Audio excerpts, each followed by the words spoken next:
Welcome back everyone. Reflective Mind में आप सभी का स्वागत है। In this session we going to discuss some important multiple choice type questions from class 7 geography और environment. Question number 1, rain forest are also called evergreen forest because rain forest को हम evergreen forest भी कहते हैं। क्यों? These regions are hot and dry. ये regions hot होते हैं लेकिन इसके साथ ही साथ वेट भी होते हैं। Option number 2, the tree do not shade there leaves. ऐसा नहीं है, दुनिया के जितने भी ट्रीज है ऑलमोस्ट सभी ट्रीज अपने लीफ को शेड करते हैं। Option number 3, the thick canopies of the closely spaced trees allow sunlight. Thick canopies होने के कारण ही, यहाँ पे क्लोजली स्पेस्ड होने के कारण ट्री सनलाइट को अलाउ नहीं करते हैं। And option number 4, the tree do not shade there leaves all together. यहाँ पे लीफ का शेड करना और लीफ का एक साथ शेड करना ये बिल्कुल भी डिफरेंट थिंग है। रेन फॉरेस्ट और the tropical evergreen rain forest की बात करें, जहाँ पे हॉट ह्यूमिड क्लाइमेट के होने के कारण हमें ट्री की वहाँ पे एम्पल स्पीसीज देखने के लिए मिलती है, जिस कारण से हर ट्रीज का अपना अलग लीफ शेडिंग ड्यूरेशन और टाइम होता है। इसलिए एक साथ वहाँ पे पूरा का पूरा फॉरेस्ट कभी भी लीफलेस नहीं होता है। कहने का मतलब क्या है कि पतझड़ होना और पतझड़ दिखना ये बिल्कुल भी डिफरेंट थिंग है। तो एवरग्रीन फॉरेस्ट में भी लीफ शेडिंग होता है, लेकिन एक साथ सभी पेड़ का लीफ शेडिंग नहीं होने के कारण वो थ्रू आउट द ईयर हमें वहां पे एवरग्रीन नेचर ज्यादा दिखता है। So as per this question the right answer option number 4। Question number next, there is a close relationship between. Close relationship किसके बीच में? Height of land and the character of vegetation. जैसे जैसे altitudinal height बढ़ती है या altitude बढ़ता जाता है समुद्र के लेवल से, क्लाइमेट की बात करें, टेम्परेचर की बात करें, रेनफॉल की बात करें, सॉइल की बात करें, इन सभी कंडीशंस में वेरिएशन के कारण हमें प्लेन एरिया से हमें माउंटेनियस एरिया तक वेजिटेशन के कैरेक्टर में, उसके नेचर में चेंज दिखता है। बिल्कुल सही है। ऑप्शन नंबर 2 को देखें, classification of vegetation and amount of rainfall. Amount of rainfall के अकॉर्डिंग हमें वेजिटेशन की 3 इंपॉर्टेंट कैटेगरीज दिखती है। First of all trees, then grass, then shrubs. So as per this question the right answer option number C, both. Question number next, the favorite और favourable condition for development of settlement. Settlement का मतलब ही होता है cluster of dwellings, may be temporary may be permanent. तो उसके लिए favourable conditions, favourable climate होना चाहिए, अवेलेबिलिटी ऑफ वाटर होनी चाहिए, सॉइल की फर्टिलिटी होनी चाहिए। And option number D, all of these. Right answer option number 4। Which of the following pair is correctly matched. कौन सा पेयर यहां पे करेक्टली क्या है? मैच्ड है। Option number 1, heavy rainfall slanting roof. जहां पे रेनफॉल हैवी होता है वहां पे रूफ क्या होते हैं? स्लैंटिंग होते हैं, ढालूदार होते हैं, क्योंकि एक्सेस वाटर वहां पे स्लोपी रूफ के थ्रू इजीली नीचे की ओर बह जाए। Hot climate, house construction on raised platform. Hot climate के साथ ही साथ जो वेट क्लाइमेट का एरिया है, जो असम का एरिया है, जहां पे वाटर लॉगिंग सिचुएशन के कारण वहां पे स्टिल्ट पे बने हुए मकान या रेज्ड प्लेटफॉर्म पे बने हुए मकान दिखते हैं। तो ऑप्शन नंबर 2 रॉन्ग है। ऑप्शन नंबर 3 को देखें, water logging places, thick mud wall houses with thatched roof. अगर thick mud wall houses with thatched roof की बात करें तो ये हमें हॉट और ड्राई क्लाइमेट और एरिड क्लाइमेट और राजस्थान या जहाँ पे ज़्यादा गर्मी पड़ती है वहाँ पे हमें मिट्टी की मोटी दीवारों वाले हमें थैस्ड रूफ देखने के लिए मिलते हैं। So option number 3 also wrong. As per this question the right answer option number 1 और A. Question number next, transhumance is a. Transhumance क्या है?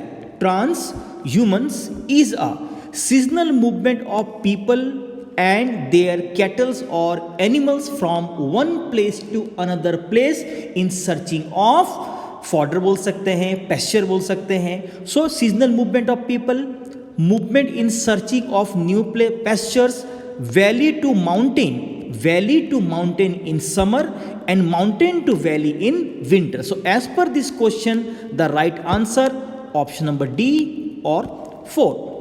Question number next, salinity means, salinity का मतलब ये होता है कि सी की बात करें और ओशन वाटर की बात करें, उसमें जो घुला हुआ जो डिज़ोल्व या घुला हुआ जो सॉल्ट होता है या नमक होता है, जिसे हम 1 kg और 1000 ग्राम में जिसे हम रिप्रेजेंट करते हैं, मेज़र करते हैं, हम उसे ही जनरली क्या कहते हैं, सैलिनिटी कहते हैं, हिंदी में लवणता कहते हैं। अगर ऑप्शंस को देखें, amount of salt in grams percentage, यहाँ पे ग्राम्स परसेंटेज में यहाँ पे नहीं होता है, dissolve salt in 1000 grams of water. So 1000 gram of water और 1 kg वाटर में जो सॉल्ट का घुला हुआ जो अमाउंट है, जिसे हम लोग एवरेज सैलिनिटी 35 जनरली लेते हैं। So as per this question the right answer option number 2 और B. Question number next. The rhythmic rise and fall of ocean water twice in a day. अगर हम लोग रिदमिक राइज की बात करें और फॉल की बात करें, जो ओशन वाटर का हमें दिन में 2 बार दिखता है, रोटेशनल ऑफ द अर्थ नहीं होता है, प्लेट डिस्प्लेसमेंट के कारण हमें सुनामी वेव्स का हमें जनरली वर्टिकल मूवमेंट के साथ हम एक तरीके से आप देख सकते हैं कि ह्यूज गाइजेंटिक वेव के फॉर्म में उसका स्प्रेडिंग दिखता है। वोल्केनिक इरप्शन के कारण भी हमें सुनामी वेव का हमें प्रोपेगेशन होता हुआ दिखता है। लेकिन rhythmic rise and fall of ocean water twice a day, basically इसके पीछे कारण the gravitational power of moon and sun. The right answer option number 1 और A. Generally the warm ocean currents originate near the, अगर warm ocean current की बात करें तो जो लो लैटिट्यूड और इक्वेटर के नज़दीक ओरिजिनेट होता है, और कोल्ड ओशन करंट की या कोल्ड ओशन करंट्स की बात करें जो पोल या हाई लैटिट्यूड के नज़दीक जिसका ओरिजिनेशन हमें जनरली देखने के लिए मिलता है, और दोनों की जो वो होता है कन्वर्जेंस होता है वो मिड लैटिट्यूड में होता है। सो ऑप्शंस को देखें, warm ocean current generally originate from equator, right answer option number A और 1।